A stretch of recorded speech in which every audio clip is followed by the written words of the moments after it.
Bonjour, bienvenue aux Petites Jasettes pédagogiques. Puis Martine, peut-être, puisque tu étais une de ces deux-là qui travaillait pendant je ne sais pas combien de temps sans même être capable de te faire payer à des moments à cause qu'il y en avait juste plus d'argent, qu'est-ce qui te fait continuer? Ben, comme tout le monde, en fait. J'y crois. J'y crois profondément.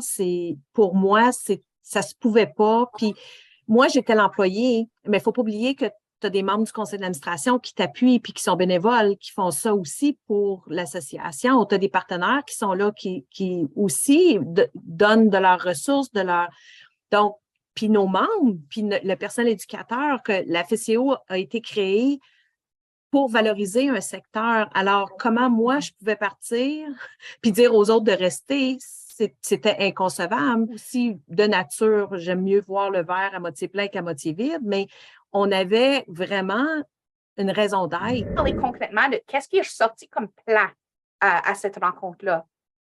Au fond, si je pouvais juste ajouter par rapport à tantôt aussi, je pense que le conseil d'administration était prêt à appuyer la FCO parce que justement, par la force de l'équipe, des deux personnes qui étaient là étaient inspirantes pour la petite enfance aussi francophone, la ténacité, puis leur leadership, la persévérance décidément, je pense que Martine l'a mentionné aussi tantôt. Mais une des forces de la FCO aussi, c'est de mettre de l'avant les professionnels, de mettre de l'avant les membres, puis les pratiques gagnantes, peu importe dans la région.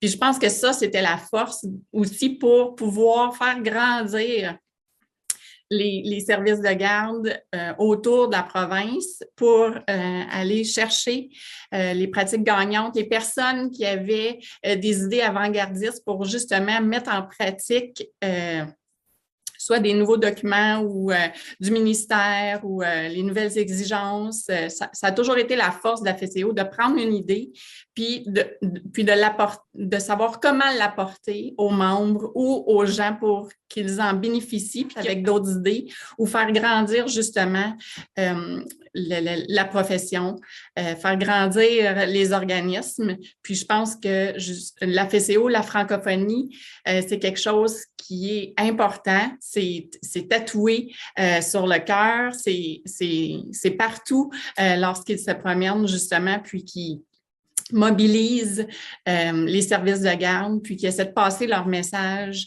par rapport à laisser la place, puis ils laissent leur trace aussi. Je pense que ça, c'est une grande influence là, par rapport à l'organisme.